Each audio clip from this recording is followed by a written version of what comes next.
Caribbean producers, Jamaica is looking to spend $7 million to expand its operations in Jamaica and St. Lucia. Plus, they're reporting a 25% increase in operating revenue for the third quarter ending March 31 of this year compared with the previous year. So let's discuss with CPJ's chairman and interim CEO, Mark Hart. Welcome back, Mark. Thank you, Kalila. Thank you for having me again. How are you doing? Where are you this evening? I'm at home. It's 8 o'clock. It's getting close to my bedtime. But no, I meant what city, what time? Oh, what Montego Bay. We're from Montego Bay. Oh, okay, CPJ is in Montego Bay, and this is where I live. But I see you dancing. I see you dancing on TV, but I didn't see you at any of the big events this weekend. What happened to you? They had big events this weekend? Oh my gosh, you didn't see? Oh, you mean Calabash? Calabash was the first one. I thought about it. I thought about taking it, but my kids are small, and I'm like, I don't know if I want to take my 3-year-old to Calabash. Confusion, and I think he's a little bit young for that event, but I love that event.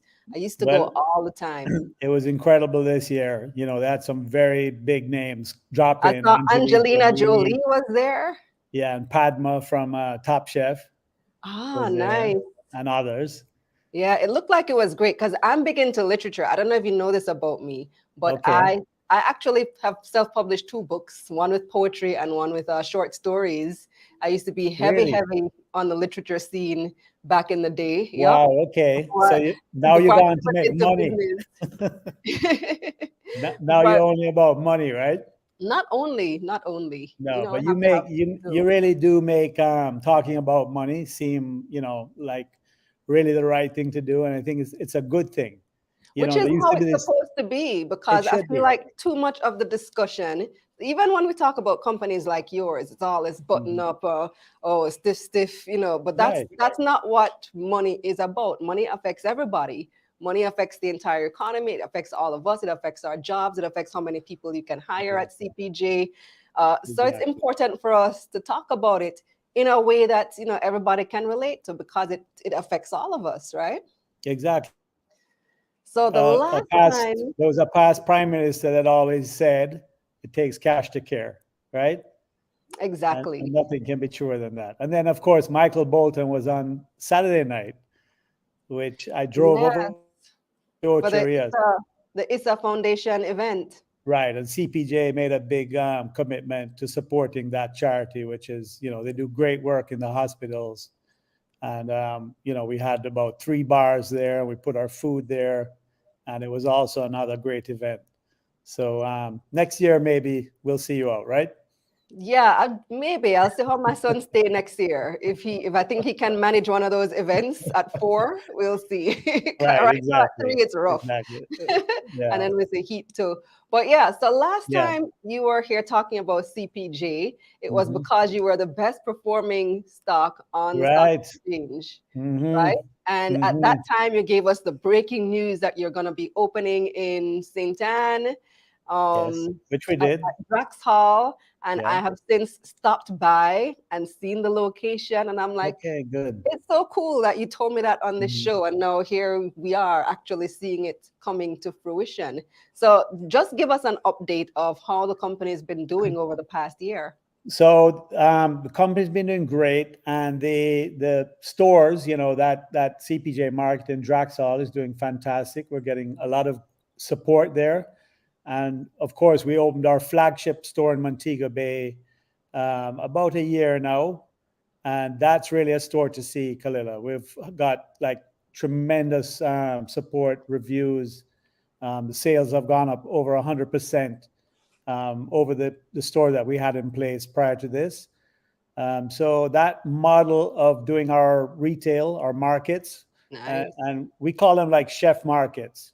They really give us a chance to display all our products and put them out, for small businesses, for, clients like yourself. And we see that as a avenue of growth for the company going forward. Very, very nice. So tell me about the Montego Bay location. You said that's really the one to watch right now. So is that mostly geared to the tourist market, just like, I assume the one in Drax Hall is as well?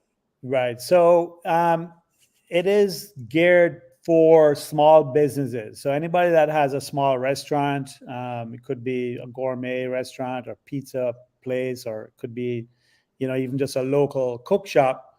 That's a big part of our business. So, instead of waiting for somebody to distribute things, you can actually come in and be treated almost as if you're dealing with a large distributor, but in a retail environment where you can touch and feel the products and take them back with you at the same time. And then, of course, the Airbnb has become quite a phenomenon, as you can imagine, right? Mm-hmm. I'm sure you've seen the reports on that. They're saying now that the Airbnb is representing almost 40% of our tourism product. Wow. Yes. Wow. Everybody's getting into it. And it's really a great thing, because I think anybody that has, an investment in property can put it out for Airbnb. And those customers, are coming to us in droves. Not just the villas, but also, people that are just coming to stay on those informal environments. Because what I've noticed with the Airbnbs, I've stayed at a couple of them before. Many of them offer private chef service. So yes, you rent your Airbnb, and you also have a housekeeper and a chef who come with the property, and they will come to your place and prepare food. You just tell them what you want. They will go out to, say, a CPJ and select the items and cook for you. So that really is a huge market. CPJ? Where's the other CPJ? That's somebody in the comments asking? What did they say? No, were you asking where's the other? I'm saying you said they come to a CPJ. Just say they come to CPJ. Oh, sorry. I meant to say a company like CPJ. My Right, mind is going faster than my mouth can speak the words. Right. So yeah.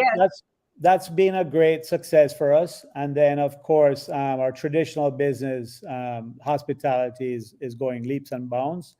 Really, the recovery from COVID has been really impressive. Khalila, as you reported, our sales are up by 25% over previous year's results. And May is the last day of May is tomorrow, and we will set a record month beyond our belief in terms of sales. So we're very excited, and summer hasn't even started yet. So who's to tell what's going to happen? Traditionally, we get a really strong July and August, and we're very excited to see how it unfolds. And we're making sure that we're ready to supply all the hotels, and we will also, of course, we're looking to the expansion. Khalila, we just opened Sandals Duns River. Adam Stewart and his team did most incredible job. Yeah. I don't know if you had a chance to see that. I have. He's been all over TikTok and Instagram showing us the property. Yes, I've seen it. Yeah. I mean, to think that they bought those two hotels in the middle, right at the beginning of the pandemic, actually, is pretty bold. And then to see, Adam opening that hotel so shortly after the, coming out of the pandemic is a real boost. And then, you look down the road and you see the Rio is building right beside Blue Diamond in Trelawney. I don't know if you've seen that property going up. I have not been that side in a while, so no, okay. I haven't seen that one. Well, it's 5 stories or 6 stories already. I mean, if you drove down the hill, by Burwood Beach, you'd see this massive structure going up. Further west, you got the Princess putting up their 1,000 rooms close to Green Island. You can only see that by the sea. But my partner, Tom Tyler, takes his boat to Negril quite often. And I think he does it just so he can see the hotel being built. But that's another massive one going up. And then, of course, you have the Hard Rock in the Rose Hall area, which broke ground about 4 months ago.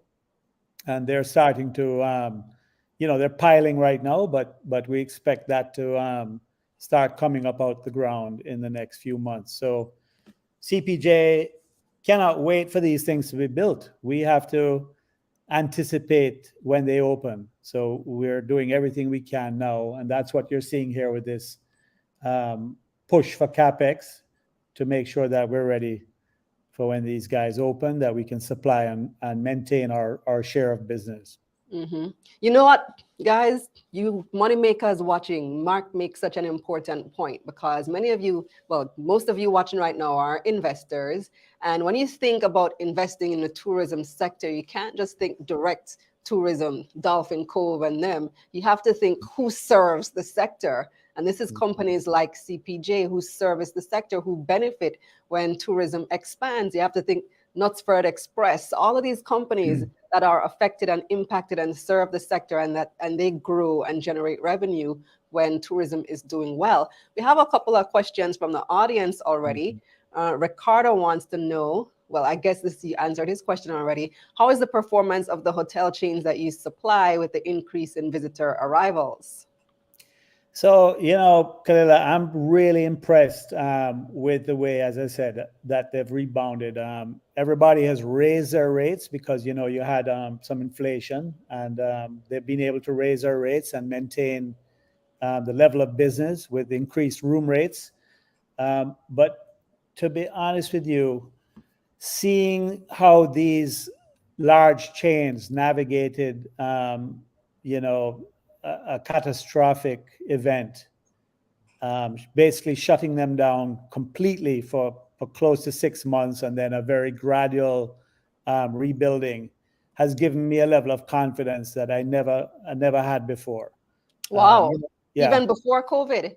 Yeah. I mean, just to see how they've been able to withstand this massive shock and then recover, really without, a huge disruption to their financial stability.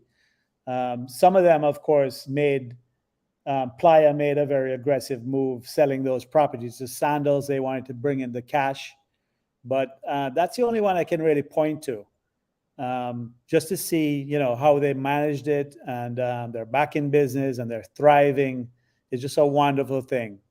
And of course, it could have been that they went bankrupt, and then you'd have had long court cases, and then you'd have had properties that would be shut, as they try to unwind the assets and the creditors and all of that.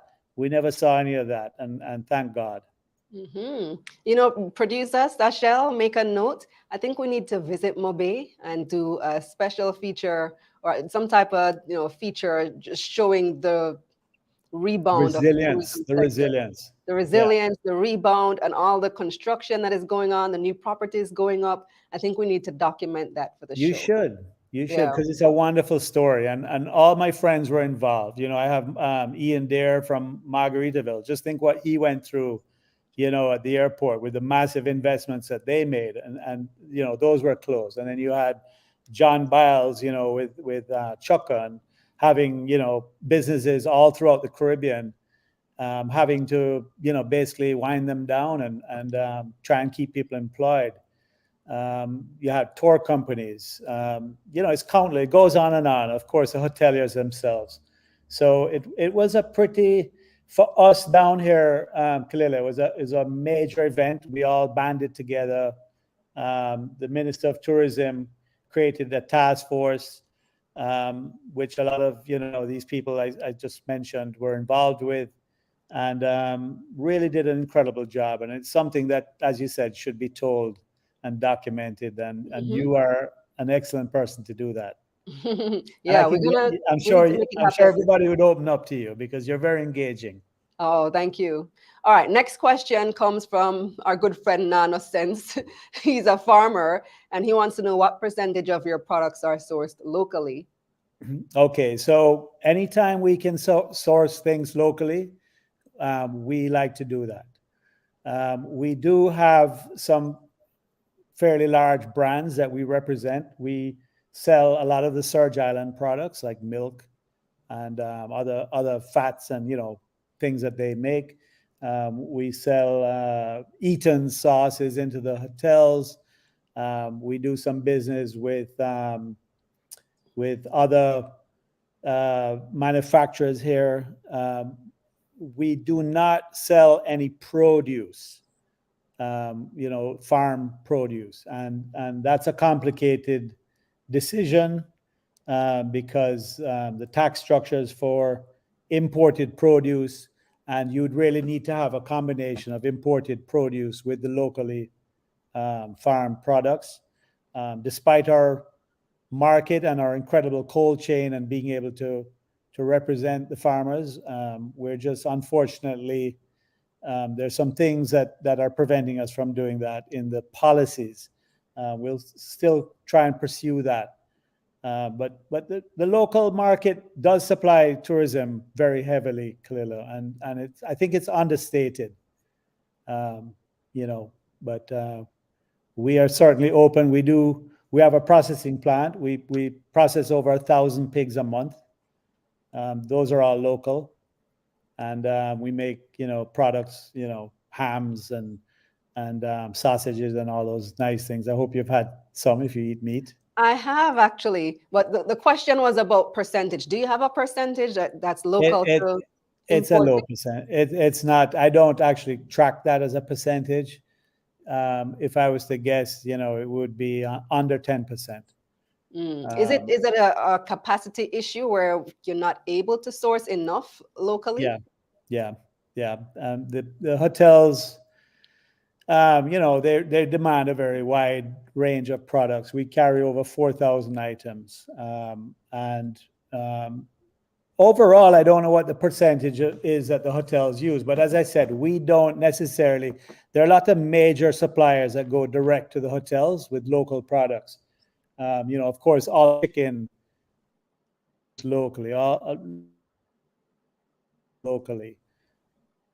Those things. There's a lot of local seafood that would all go locally. The lobster business is all local. CPJ, unfortunately, doesn't get to represent those people. Some of them have their own distribution chains, so we don't get to do that. But we would like to continue to develop agri-processing and increase our local production. Understood. By the way, are you still involved in the restaurant business? Because you used to have a fairly popular restaurant, Uptowners in Kingston, the Upper St. Andrew crew used to frequent regularly, but COVID kind of put an end to that. Are you out of that business completely now? Yeah, we're out of the business, Kalila. We still own the brand crew, and we've developed a really great relationship with the operators. They're doing a fantastic job, and we collaborate with our products into their business. And that's really the model that we're pursuing. The food business is not really our business, and we've found out the hard way. But we are really, set up geared to support people in the food business. And I think that's where we're best fit, is to support people that are good at that business and have the focus on restaurant. That is not for the faint of heart. I don't know if you ever tried it, but my recommendation is, unless you're there every day and passionate and you're in it and that's your focus, don't do it. Yeah, restaurant business is tough. I have not tried it. A very, very close friend of mine has, and that was a whole, the biggest issue, theft. Yeah. The employees. Yes, and it's just it's very, believe it or not, it's very labor intense. It's got a lot of quality control aspects. Customers, always feel like they're paying too much. So, and the restaurateur wants to charge more. It's a complicated business. I think if you're in it for a formula like KFC, then you're on the right track. Yeah, Treat You Bacchanal says the food business is really hectic. So I've heard. And you mentioned something as well about price. Customers always feel like they're paying too much. Will customers, or are customers seeing increases in prices on your end due to, inflation and everything that's going on right now? Yeah, that's a good question. So during the pandemic, as you know, the global supply chain was disrupted pretty severely. So we didn't even know if we were going to get product. So we had to go out very aggressively and purchase product. And that actually demanded higher pricing. And of course, the shipping lines became ridiculous. I mean, they were charging $10,000 to just even simply book a container on a ship. So, luckily my partner, Tom Tyler, was very aggressive in the purchasing cycle. So we made sure that we had product here. And unfortunately, we saw rising prices during that cycle. But then on the back of that now, prices are falling and we're having to discount. So we have a lot of items that are actually going down and being discounted. And we're waiting to replace them with the lower cost products. So that whole cycle of inflation, we're seeing a lot of easing with that. And that will work well for our customers. But at the beginning, it was really more about just making sure that they had all the products they need. And pricing had to be, we just had to take what was being demanded. It was a simple matter of who had it, got the sale, and that's what happened. All right. Garvin wants to know if you plan to raise fresh equity, and if so, in what form? He says the debt to equity ratio needs some love. The debt to equity needs some love. Okay. Well, I won't tackle that particular point, but just to say that we had planned to go to the market to raise some equity. We had targeted a major acquisition. However, the rapid change in the capital markets really just made us pause on that. We were going to do it with a combination of debt and equity. But what has happened in the last 6 months on the capital market side, and it's really just made it a little bit more of a challenge. So we figured, we have so much here organic to work on, the processing plant investment that we're talking about, expanding in St. Lucia, continuing to build out our retail stores. We're bringing on new products, and that takes money in itself. So I think we just said, let's just hang back, wait for the markets to kind of stabilize, and then, we'll decide if we want to go to the stock market. Raising capital is probably not quite as easy, not just from, the banks and other creditors, but on the equity side. Khalila, what would you say? You're seeing, you're in touch with the stock market. You're seeing that it's a little hard right now, no? It is. We're all seeing that. And I feel like everybody's scared to come to market right now. Right. Yeah. And the whole activity around the market is a little bit dampened, right? But that also creates opportunities. So I would say to your listeners, if you have some liquidity, now is probably the time. The market has been down for a while, and once things sort of normalize, I think the gains will come back roaring. So, maybe this is a good opportunity. Roaring gains. We hope to see it. We look forward to it. I love that phrase. They come back roaring. Yes. All right. So next question. We have a couple people asking about dividends. O'Shane wants to know any dividends soon. Okay. So if O'Shane was paying attention, which I'm sure maybe he read our MDA, which is posted on the Jamaica Stock Exchange website. We did mention that we will, in the next financial year, which starts in July, go back to considering dividends. However, it's a toss-up, especially in light of all the things that we want to invest in right now, and the capital markets, which we just described, going out, securing credit to undertake. So we just took a decision that we're going to plow everything back into the company right now, hold off on the dividends just for a little bit longer. But hopefully early in the next financial year, we'll consider some dividends. We do have quite a few shareholders that have been asking the same question. So good question, O'Shane. All right. So a little bit more patience, guys. All right. In your results, you also say that you're making further investments in energy-saving projects and information technology systems. But can you tell us, break this down for us? What kind of projects specifically and what systems? Okay. So we have had solar installed at CPJ, and it's a very successful installation. It's about 7 years old. We've had it recently surveyed. It's still performing very well. But of course, with all the uncertainty around utilities and the rising cost of electricity, that's really a no-brainer, Khalila. I mean, it's basically a 3.5 year payback. right now, which is kind of typical of where it's been sitting. So, there are not many things you can invest in and get a 3.5 year payback. And it's also good for the environment. Mm-hmm. And so we're investing about $1 million on a expansion of our solar system. Will help us when we ramp up our processing plants and all the other activities that we're doing, which are starting to, put some strain on our utility cost.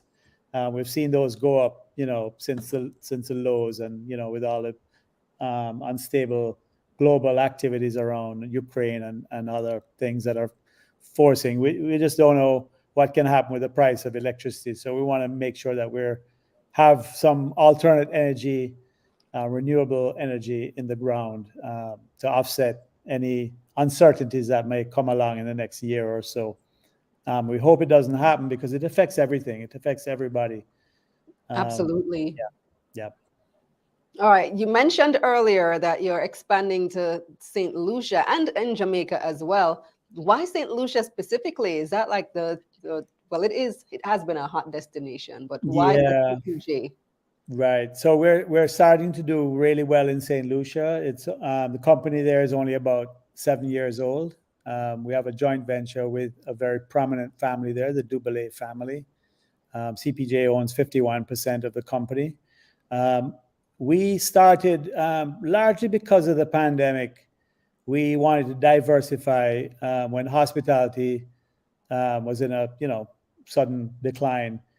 We had a store there. We expanded it, and in St. Lucia, it's a full-blown retail supermarket that we established, and the success there has been phenomenal. It's really given us some diversity, and of course, the margins are pretty good in retail.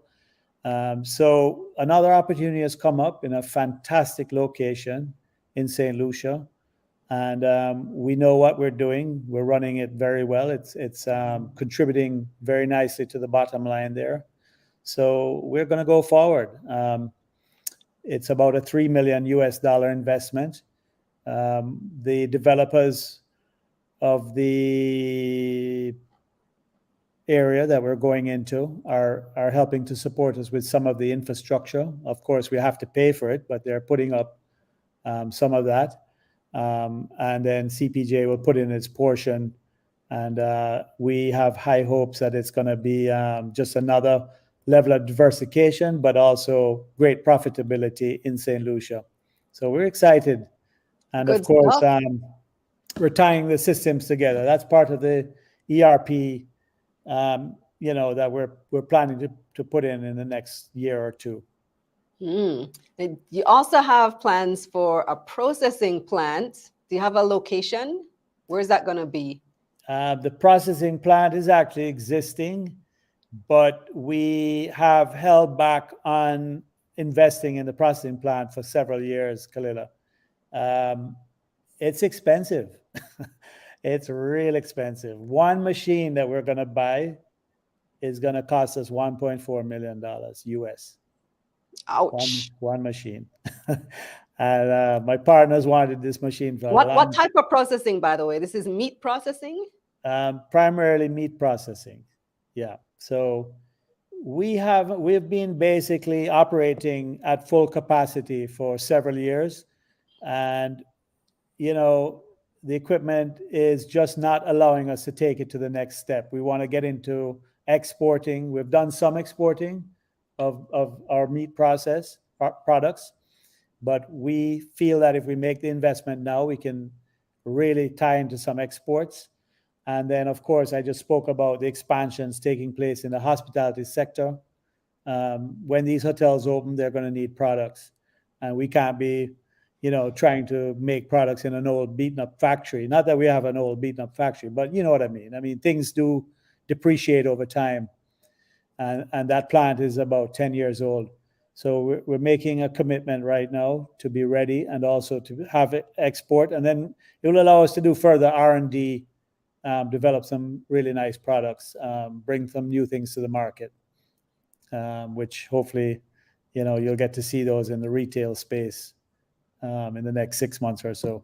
All right. Well, before I let you go, Mark, what can investors expect for the rest of the year and in the near future? Well, what I would say is that we're in our last quarter of the year, and the first month of the last quarter has been really great. I can't say what the profitability is, but on the top line, and of course, the margins are pretty healthy. And we have no reason not to think that actually it's not the first month. Sorry, it's the second month. We have one more month left.